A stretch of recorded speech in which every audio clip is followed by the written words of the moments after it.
Ouais, bonsoir Jean-François. Là, j'ai parlé de deux sujets. Le premier, ça sera mes conclusions sur les révélations Epstein, très brève. Ensuite, je vais parler du baptême et des mécanismes et quels effets ça a. En fait, c'est émanciper un bébé et faire en sorte qu'il devienne le directeur de l'absolu, avant même qu'il soit prêt à le devenir. Bon, alors concernant Epstein, là, je ferai bref, c'est simplement un petit aparté. Je vois des gens qui apprennent aujourd'hui que la police française, la justice française, avait effectué une saisie de tous les mails de Epstein, y compris les vidéos, y compris des photos de personnes importantes en France, en 2019. Donc ils disent, ça prouve que la justice est très lente à réagir. Ça prouve aussi qu'il y a une volonté de la justice de ne pas trop faire de vagues. Mais ça va beaucoup plus loin. En fait, ils ont saisi tous ces ordinateurs, ils ont saisi ces mails. Donc tout ce qui est révélé aujourd'hui aux États-Unis, les Français avaient déjà tous ces éléments en 2019. Donc la première des choses, c'est bien évidemment pour avoir connaissance de tout ce qui pourrait être compromettant pour eux-mêmes, faire disparaître ou transformer les preuves. Et la deuxième chose, c'est de se servir de ces éléments comme des outils de pression vis-à-vis de certains francs-maçons, par exemple, qui ont participé et qui participent de toute façon systématiquement à ce genre de rituel sacrificiel. Ça ne peut pas être autrement parce que c'est de là qu'ils ressortent leur force psychique et leur pouvoir de domination sur vos pensées. Et donc en fait, par exemple, il n'est pas impossible que certains médecins de plateau soient des francs-maçons que l'État français a fait chanter pour qu'ils se mettent à son service et qu'ils aillent proférer tous les mensonges qu'on a connus concernant les injections. Voilà, donc c'est ça mon truc. Cessons d'être niais.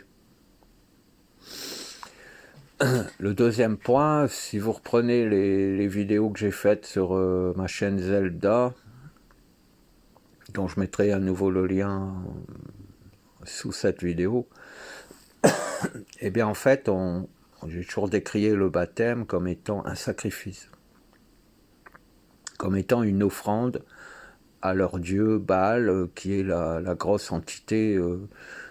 Quand vous allez dans une église, en fait, vous priez Baal, ce qui est le dieu qui sert à toutes les religions et qui sert à dominer vos pensées.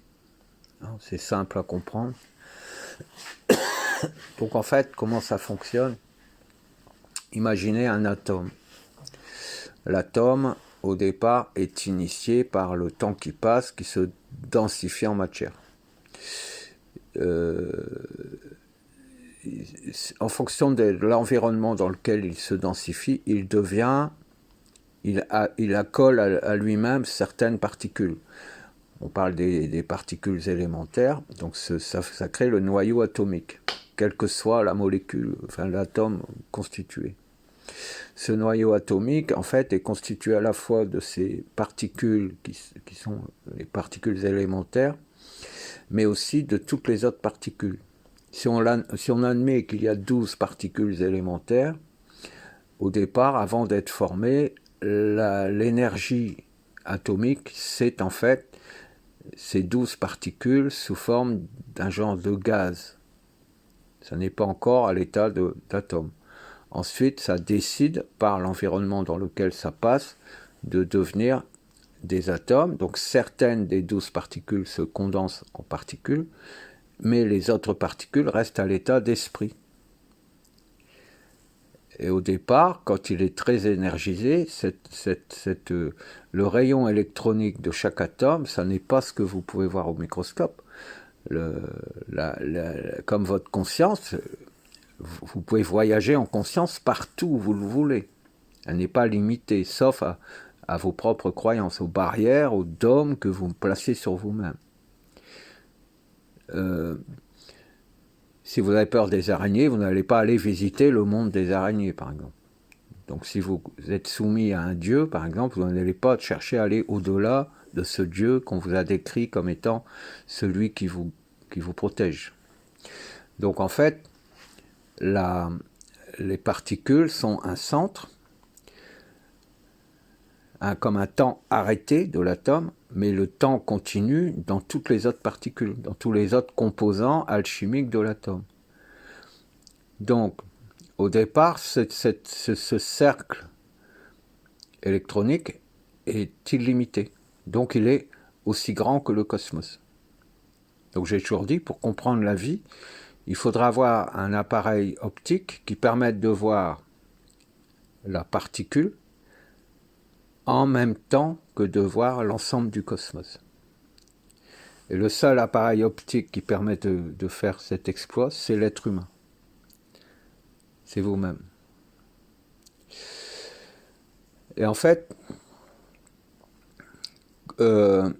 ensuite, ce rayon électronique infini perd sa mémoire et la seule mémoire qu'il garde de lui-même, c'est ce qui est proche de lui-même. Et là, l'atome devient vraiment à la taille atomique. Mais il est encore quand même un cosmos entier. Quand l'enfant est conçu, il est composé d'atomes. Donc il a l'initialisation, elle se fait par le vide cosmique qui est à l'intérieur du spermatozoïde. Le vide cosmique, c'est le rien cosmique, c'est la conscience absolue, qui en elle a toute connaissance et a toutes expériences, remise totalement en équilibre, donc en perfection, et c'est la clé de toute solution. Ça constitue l'enfant. Donc c'est pour ça que j'ai dit un enfant est parfait. Chaque enfant engendré est parfait et il est omniscient. Chaque enfant qui naît en sait plus que vous-même. Parce qu'il n'a pas oublié qu'il est un rayon électronique aussi grand que le cosmos. Ensuite, avec la conscience du père et de la mère, avec la conscience du monde, avec l'obligation que ces atomes ont de se concentrer sur eux-mêmes pour pouvoir constituer le corps, pour pas que ce qui doit constituer le corps d'un humain soit grand comme le cosmos, ça devient un petit cercle à l'intérieur du ventre de la mère. Et tout s'alchimise par des cercles. En fait, ce sont des anneaux qui tournent et c'est sur ces anneaux que se fichent d'autres atomes pour constituer les cellules, pour constituer le reste. Chaque cellule étant en fait unique. Un corps est composé d'une seule cellule unique. Mais cette cellule se vrille, c'est l'histoire du 8, en plusieurs loges. Et chaque loge est un clone de la cellule précédente. Mais le corps humain, c'est une seule cellule, vrillée sur elle-même, clampée sur elle-même. Voilà, c'est comme ça qu'il faut constituer les choses, et c'est pour ça que vous êtes encore quasiment une poche amniotique cosmique, repliée sur elle-même, qui donne la forme de votre corps physique. C'est simple à comprendre. Donc quand un enfant naît, il est tout atome, il est toujours cosmique, mais sa mémoire cosmique a été mise en sommeil pour que son corps puisse grandir. C'est un échange de vases communicants entre l'esprit et la matière. C'est son esprit qui devient de plus en plus matière, qui fait le choix de devenir matière, guidé par le Ma, qui est l'ADN, qui comporte l'exemple de ce qu'il faut faire pour que le corps puisse un jour devenir grand, et qu'il soit cohérent au niveau biologique. Mais donc, ça veut dire qu'à ce moment-là, l'enfant n'a pas à se souvenir qu'il est cosmique. Donc ça veut dire que, après l'avoir engendré, la conscience absolue perd la mémoire qu'il a engendré un enfant. Et ça permet ensuite à l'enfant de grandir, de s'éveiller et de reconnecter petit à petit son origine, c'est-à-dire la conscience absolue. Mais en fait, ça veut dire aussi que chaque être conscient est un Dieu à part entière, puisqu'il est cosmique et que toute la vérité est à l'extérieur du cosmos, et chaque conscience, chaque corps humain, a accès à cette conscience. Sauf que la couche qui le sépare de cette conscience est mise en sommeil. Et donc ça, c'est parfait parce qu'en fait, tant que l'enfant n'a pas grandi, il n'a pas assez d'atomes pour accueillir en lui toutes les pensées de son propre esprit. Et il doit faire des expériences pour trouver l'expansion sans que son corps ne se délite, mais qu'il puisse accéder à la conscience absolue, qui elle-même l'avait au départ engendrée. Donc il est logique qu'un enfant au départ soit couvert par sa mère. Sa mère qui ancre sur son corps, sur ses atomes excédentaires, la conscience de l'enfant qui vérifie à chaque seconde si elle peut descendre dans l'enfant ou si elle doit rester en stand-by dans une salle d'attente qu'est l'esprit de la mère. C'est là où ensuite il y a des compensations, où les mères qui sont un peu pas trop bien au niveau psychique vont confondre leur propre guérison avec les futures guérisons, la perfection de l'enfant. Donc là, j'avais expliqué déjà ces échanges. Et en fait, la mère ne laisse pas partir en l'enfant tout l'esprit qui concerne l'enfant, qui ne concerne pas elle. Mais elle, comme elle est dépositaire de la garantie de l'enfant pour que l'enfant soit protégé et qu'il ne puisse influencer le monde entier par ses pensées, parce qu'il n'est pas encore capable de rassembler toutes ses idées, il doit rester enfant. C'est pareil qu'au niveau des processus sexuels. Un enfant de 2 ans ou 3 ans n'a pas à ressentir une pulsion sexuelle, puisqu'il ne peut pas l'accomplir.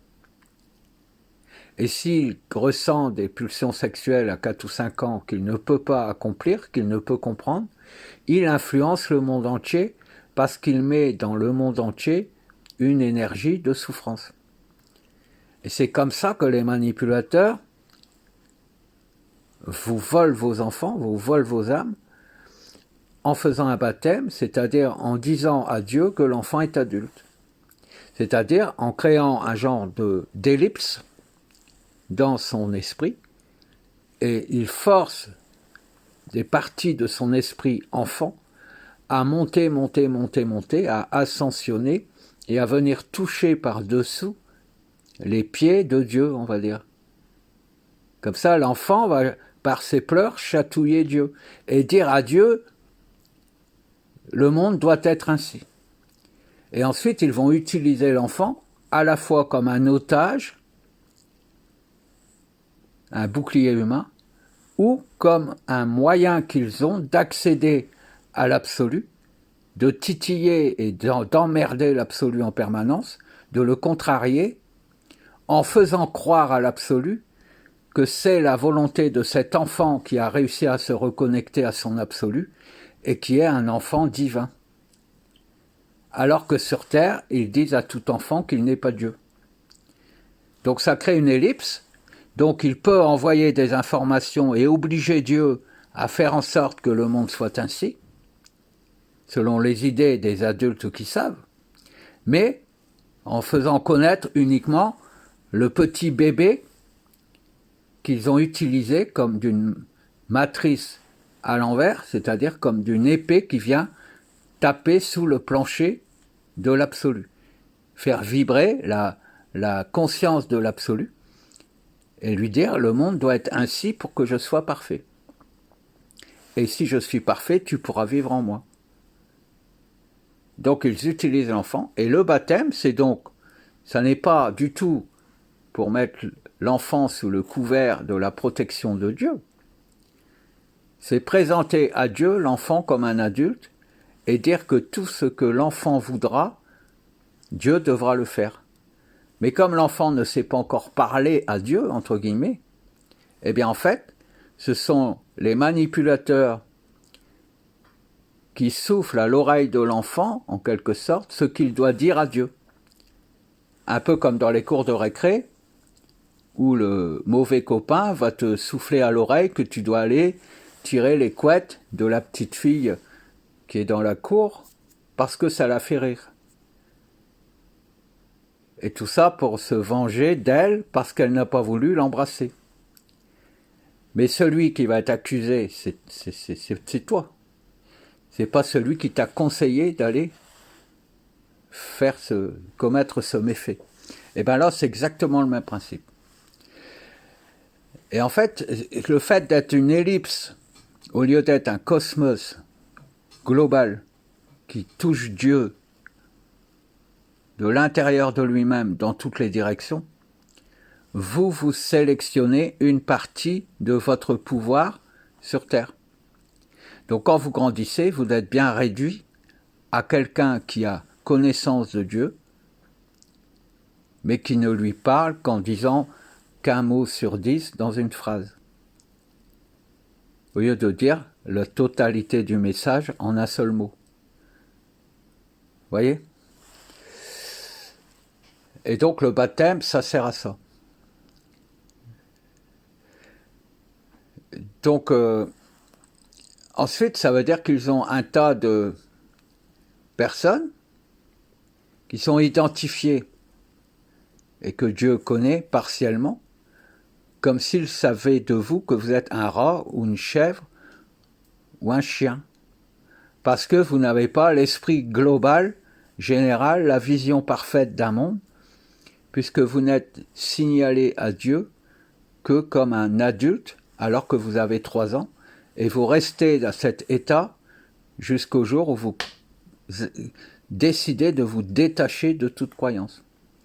Et là, vous faites la bascule, c'est-à-dire que si, comme vous êtes dans une piscine, vous faites la bascule à l'arrière, vous enlevez votre main du bord, vous osez plonger dans l'eau, vous osez vous retourner dans l'eau et vous devenez la piscine entière.